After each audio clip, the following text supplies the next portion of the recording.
작년 12월 24일 성탄 이브날에 하나님은 제게 참으로 크고 놀라운 성탄 선물을 주셨습니다. 폐암 4기. 부모님과 가족을 비롯하여 참 많은 분들의 눈물과 기도와 사랑은 말로 다 표현할 수 없을 만큼 많지만, 한정된 시간 관계로 오늘은 지난 1년여간의 오직 하나님과 저 사이의 영적 교제의 은혜만을 간증하고자 합니다. 폐암 말기 진단을 받아들고 맨 처음 떠오른 생각은 드디어 기도 속에서 상상으로만 떠올리던 예수님의 얼굴을 진짜로 보게 되는구나 하는 거였고, 두 번째로는 드디어 다 내려놓을 수 있겠구나. 아무리 많이 뭘 해도 모자란 것 같은 죄책감, 끊임없는 후회와 회개, 내 의로 인정받으려고 하는 습관적인 교만, 관계나 직책 등에 떠밀려서 내려놓지 못한 수고로움을 이제는 미련 없이 다 내려놓을 수 있겠구나 하는 생각이 들면서 엄청난 평안이 저를 감싸는 것을 느꼈습니다.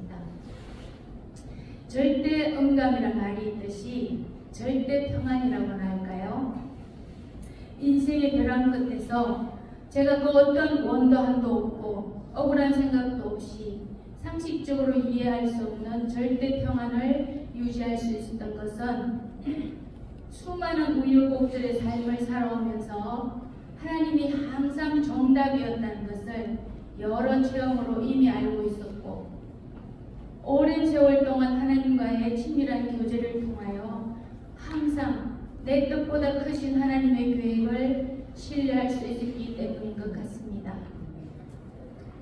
또 한 가지 떠오른 생각은 친정 가족 중에 유일하게 언니가 아직 하나님을 받아들이지 않고 있어서 복음 전할 기회가 없으면 어쩌지 하는 생각이었습니다. 급해진 마음에 친정 가족 중에 제일 먼저 언니에게 저의 병을 알리면서 내가 곧 죽을지도 모르는데 엄마와 동생들은 천국에서 만날 것이라는 소망이 있지만 언니는 영원히 못 본다고 생각하니 너무 슬프다고 울면서 복음을 전했더니 언니가 내가 널 위해 뭘 못하겠느냐 하면서 그날부터 교회를 다니기 시작했습니다. 할렐루야. 우리 형부는 요즘 새벽기도까지 나가며 저를 위해 기도하는 든든한 믿음의 가족이 되었습니다. 그러던 어느 날 신장로가 공동 기도회 때 하나님께서 주신 말씀이라고 하면서 집에 있는 제게 폰으로 말씀을 찍어서 보내왔습니다. 사사기 6장 24절 말씀, 여호와께서 그에게 이르시되 너는 안심하라, 두려워하지 말라, 죽지 아니하리라 하시니라. 아멘.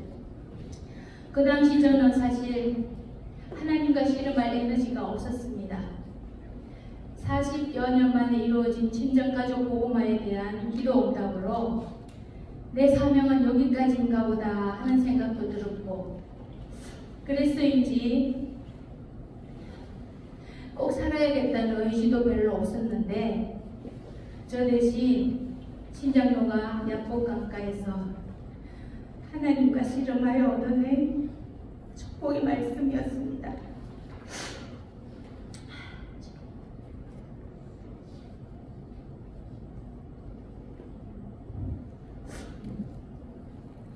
그 말씀을 받아들고 항암제 부작용으로 인해 다운되고 피곤한 몸으로 축 처져서 소파에 누워 생각만으로 제가 살아서 하나님의 기쁨이 될 수 있을까요? 하는 그때 제 맘 깊은 곳에서 나의 기쁨은 네가 건강해지는 거란다 하는 하나님의 음성이 들렸습니다. 제가 깜짝 놀라 벌떡 일어나 앉아서 네? 하나님의 기쁨이 제 건강이라고요? 하는 순간 우리 언성이가 떠올랐습니다. 저의 기쁨도 우리 아들이 건강하고 행복할 때였거든요. 갑자기 하나님의 마음이 확 이해가 되면서 하나님이 내 아버지 맞지? 맨날 하나님 아버지라고 부르면서도 그 아버지의 마음을 깨닫지 못하고 살았구나. 하나님은 늘 나의 헌신만 요구하시는 줄 알았는데 내가 건강하게 사는 것을 하나님이 기뻐하시는구나. 하나님의 뜻은 내가 치유되는 것이구나. 그렇다면 절대 평안이라는 은혜의 그늘 안에 깊숙이 묻어두었던 삶의 의지를 꺼내어 야곱의 씨름이라는 것을 해봐야겠구나. 그래서 반드시 패함을 이겨내서 이긴 자, 승리자라는 뜻의 이스라엘이라는 축복의 이름을 꼭 받아내야겠구나 하는 의지를 가지며 제주도에서 전업 치령 생활을 시작하게 되었습니다.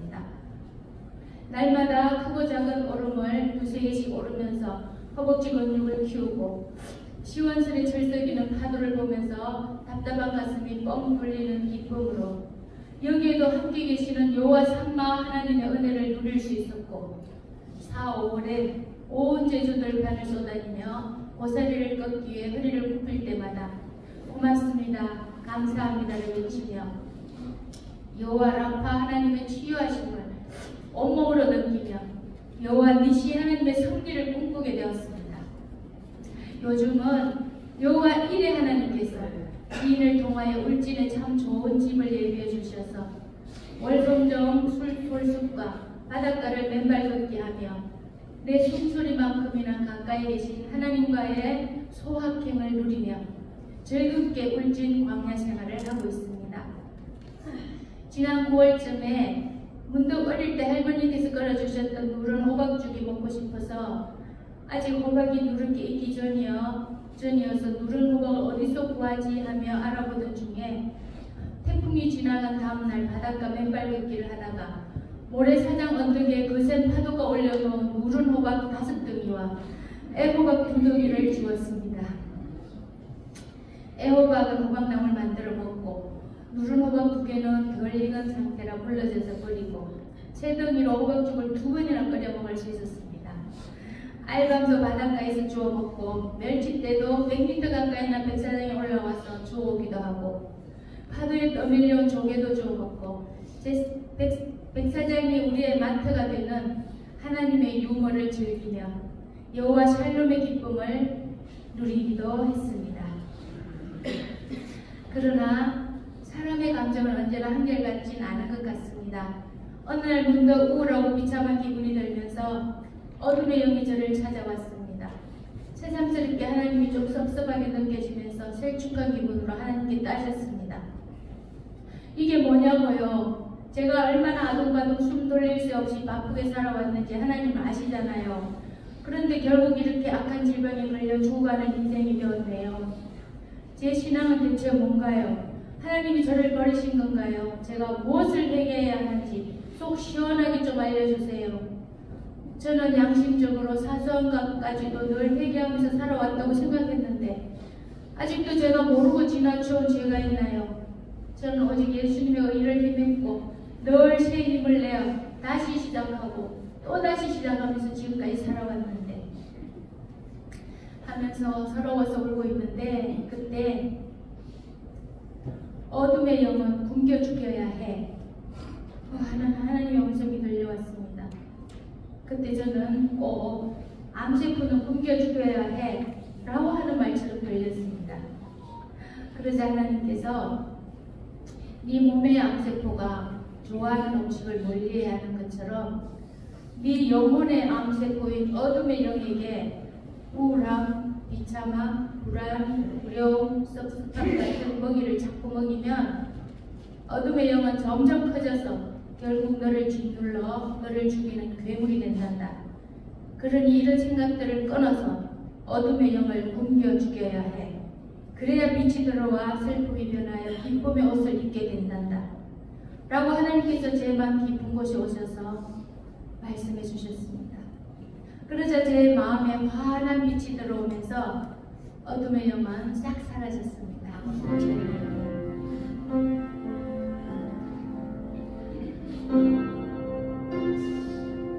네가 나를 떠나가도 그래도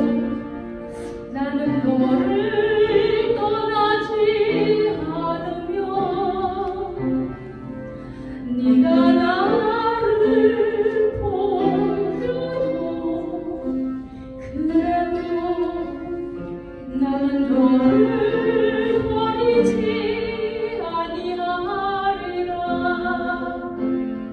네가 나를 사랑하지 않아도 그래도 나는 너를 사랑하며 네가 지은 죄만으로 그래도 나는 너를 용서하리라. 네가 차가워 미련하나 그래도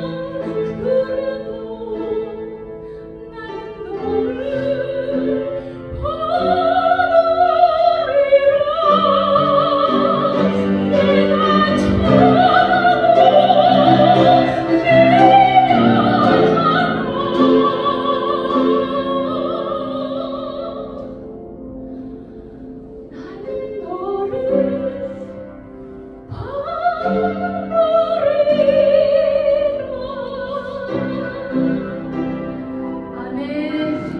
바라리라. 내가 내 머리와 내 생각으로 떠올릴 수 없는 기억이나 단어로 현재의 어두운 상황이 해석되어질 때 우리는 하나님을 만나는 기쁨이 있고 하나님의 뜻을 발견하는 은혜가 있어 어두운 현재를 살아낼 수 있는 것 같습니다. 그래서 저는 다시 새벽마다 큐티를 하며 하나님과 씨름하기 시작했습니다.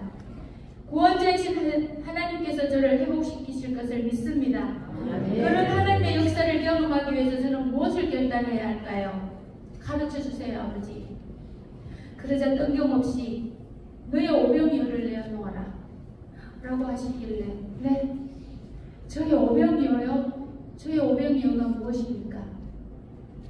몇 달 며칠을 하나님과 씨름하며 내가 하나님 앞에 내어놓을 오병이어는 뭘까를 묵상하며 기도해도 안 가르쳐 주시더니 어느 날 불쑥 너의 질병이란다 라고 하시길래 제가 피식 웃으며 말했습니다.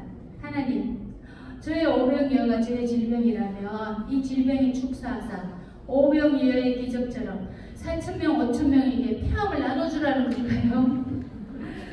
그러자 하나님께서 껄껄껄 웃으시는 것 같았어요. 제 생각에. 저는 이해할 수 없는 말씀에 망연자실한 마음으로 멍청이 기다렸습니다. 그러자 다시 마음 깊은 곳에서 신뢰한 음성으로 스토리텔링이야 라고 하셨습니다. 그때서야 스토리텔링 하면서 깨달았습니다. 내가 내 질병을 오병이어처럼 주님 앞에 믿음으로 내어놓아야 내 질병은 없어지게 되는 것이고 그러면 하나님의 역사를 경험하게 되어 복음 전파의 재료로 쓰이게 될 것이고 그러면 4,000명이든 5,000명이든 아니 단 한 명의 영혼이라도 먹이고 살리는 간증이 될 수 있다는 것이었습니다. 오늘 이렇게 이 자리에 제가 선 것도 하나님의 스토리텔링에 대한 순종의 첫걸음이라고 생각합니다.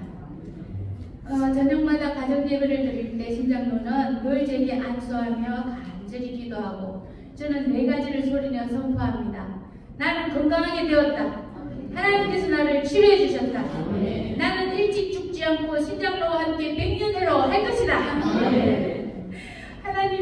나는 하나님의 역사를 선포할 것이다. 이렇게 4가지를 외칩니다. 매일. 입술의 열매를 맺으시는 하나님을 믿습니다. 지금은 암세포가 처음보다 거의 4분의 3이 줄고 이제 4분의 1 정도가 남아있다고 합니다. 불행까지도 합력하여 선으로 바꾸시며 항상 하나님을 오르시고 늘 하나님이 정답이시기에 어떤 결론이 내려지더라도 하나님이 제게 주신 선물이라 여기며 저는 그저 감사할 뿐입니다. 전지전능하신 하나님이 제 아버지라서 저는 참 좋습니다. 선하신 하나님을 아버지라고 부를 수 있어서 저는 참 다행입니다. 그리고 일일이 언급하지 못했지만 지금까지 많은 눈물과 기도로 저와 함께 해주신 모든 분들께